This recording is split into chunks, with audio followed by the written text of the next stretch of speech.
afternoon, students. Today we are going to discuss about the scoliodon, the type study scoliodon and the structure of the scoliodon, respiratory system of the scoliodon.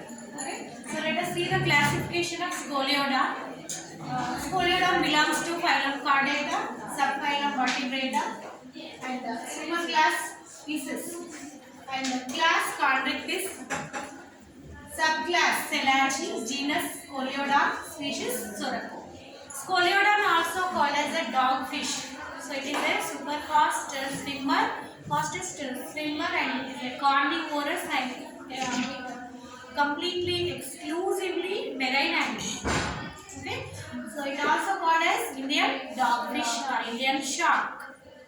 So let us see the morphological structure of the scoliodon. Scoliodon, the body is divisible into head, trunk region and tail region. So neck is absent, you know.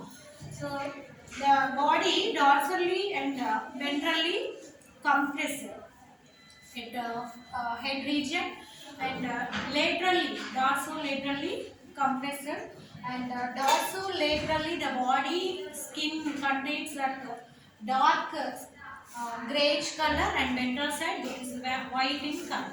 Okay, so the head region, head contains one pair of eyes and one nostril, single nostril, and also the gill slits also, 5 pairs of gill slits also present in the head region. Mouth is also present, and you know the teeth are the polyphyodont teeth. Okay, it is a cartilaginous species. Okay, fish.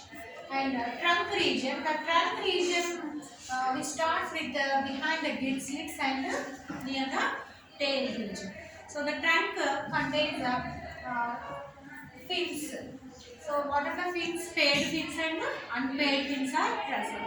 Paired fins means behind the gill slits one pair of pectoral skins and one pair of pelvic fins are paired fins.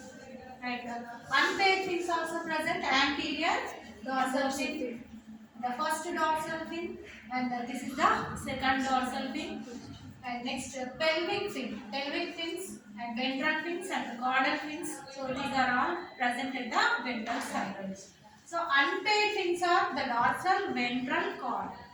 Okay, dorsal, ventral, caudal. Paired fins are two, pectoral, pelvic. So pectoral fins present behind the gill slits. Okay, so the main function of the unpaired fins are for used for swimming and balance. Okay, so next this is the caudal fin and this is the ventral fin, pelvic fin. In the males, the pelvic fins are contains near the pelvic fins a rod-like structure. This rod-like structure is called the clasper. Okay, claspers are used for the reproductive organ, copulatory organs, only present in the males. So the pelvic fins, near the pelvic fins, one pair of claspers are present. So these are the rod-like structures and which is used for the reproduction, copulatory organ. So next tail region. The tail has a caudal fin and also the body has a lateral-like sense organs also present. Lateral-like sense organs are responsible for the rheoreceptors or the neuromast organs. Okay, so this is about the structure of scoliodon. And next let us see the respiratory system of scoliodon. So scoliodon, you know the scoliodon is an aquatic animal. The respiration carried by gills. So it is called the branchial respiration. So in the respiration, the respiratory organs are 5 pairs of gill pouches are present. So 5 pairs of gill pouches. So this is a gill pouch. 1, 2, 3, 4, 5. 5 pairs of gill pouches are present at the lateral wall of the pharynx. So this is mouth, right? Buccal cavity, pharynx. The lateral wall of pharynx has the 5 pairs of gill slits are present.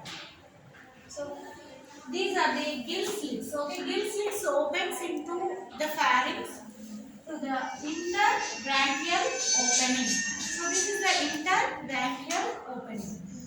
Okay. So gill slits opens into pharynx through the interbranchial opening. Gill pouches open outside through the external branchial opening. Gill slits open, gill pouches opens to the outside through the external branchial openings. Okay, so gill pouches are anterior posteriorly compressed structures and these are used for respiration. So this is the one gill pouch and this is the another gill pouch. So these gill pouches separated by a septum that is called the interbranchial septum. So this is a interbranchial septum. Interbranchial septum. So it is supported by the cartilaginous visceral arch. At the anterior side, the interbranchial septum supported with visceral arch. Cartilaginous visceral arch. So you know the septum is separated by gill pouches and the septum bears the gill lamellae. Gill leaf-like structure, gill lamellae. Okay, so this is the interbranchial septum and interbranchial septum has an epithelium. Okay, so this epithelium and also contains the blood vessels also. Blood vessels supported with the interbranchial septum. So this epithelium and mucous membrane folded leaf-like structures called, these leaf-like structures called lamellae. Okay. So interbranchial septum has two sets of lamellae, anterior lamellae and posterior lamellae. So you know the anterior lamellae is very shorter, then the posterior lamellae is longer. Posterior lamellae is longer. So if the interbranchial septum contains only one set of lamellae, it is called as a hemibrand. It is called as a hemibrand or demibrand. Okay, or demibrand. So hemibrand means half gill. Half gill. If the septum has only anterior or either posterior lamellae, so it is called incomplete gill or lamellae. Hemibrand. So here the four gill pouches has separated with four interbranchial septum and each branchial septum has anterior lamellae and posterior lamellae. So completely how many brands are there? 1, 2, 3, 4.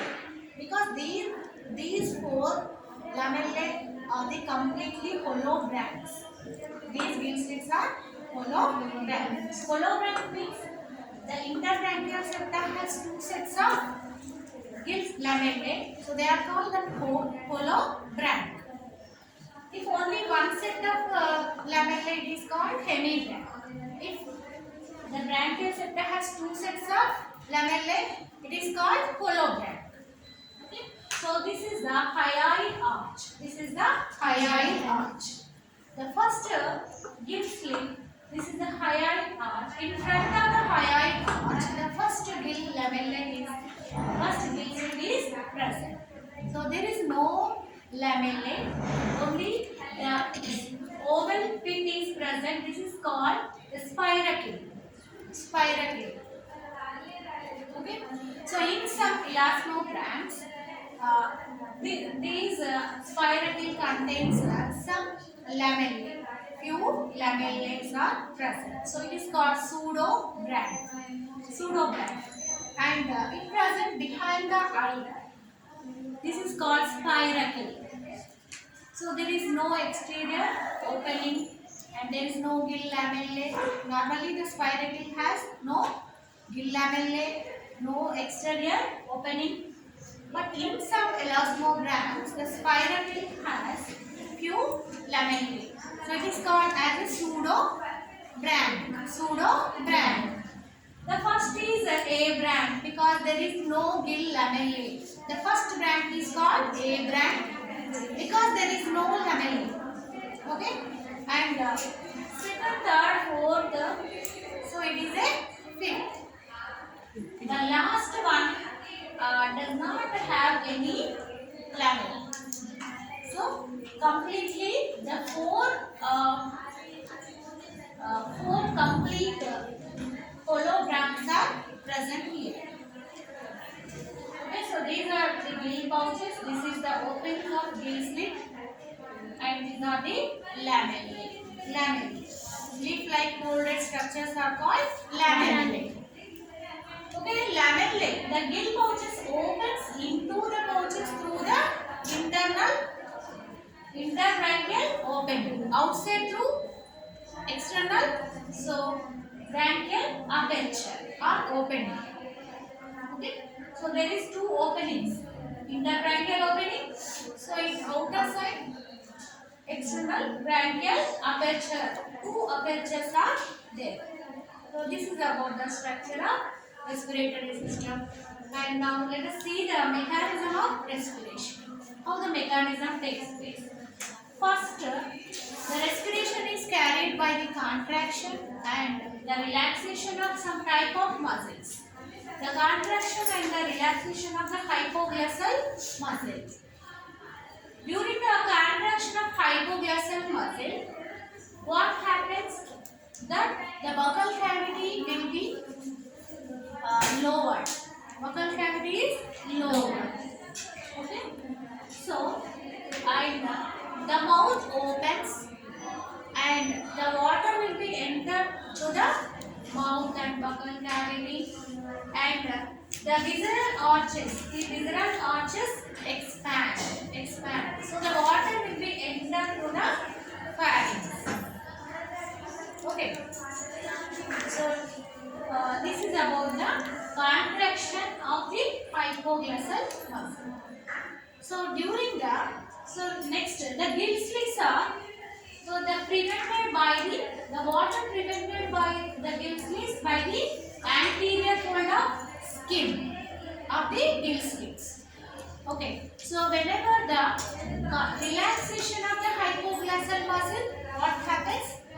The buccal cavity and the pharynx will be raised, so that the water will be forcefully enter to the gill slits by the opening of interbranchial aperture and outside the external branchial apertures.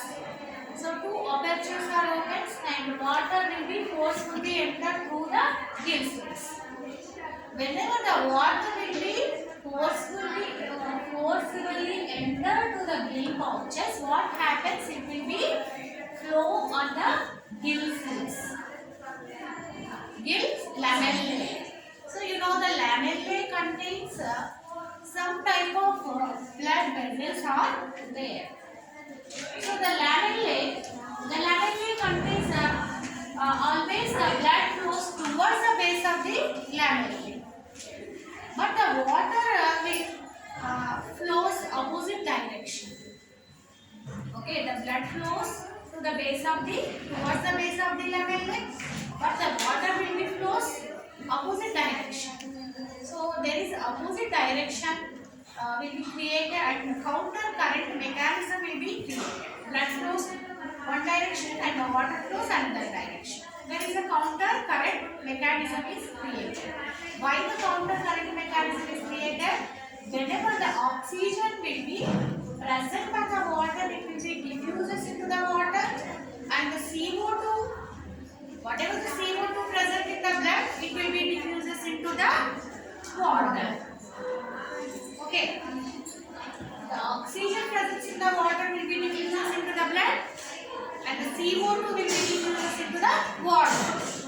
So exchange of oxygen and the CO2, the gases will be exchanged here. So there is a rich supply of oxygen will be entered into the body through the gill slits. So this is the mechanism of the respiration, and the movement of breathing will be carried by the muscles. The muscles are the buccopharyngeal cavity. Whatever the muscles will be present in the buccopharyngeal cavity, the movement will be takes place through the contraction of the relaxation of the muscles present in the buccopharyngeal cavity. So this is the respiration process. Okay.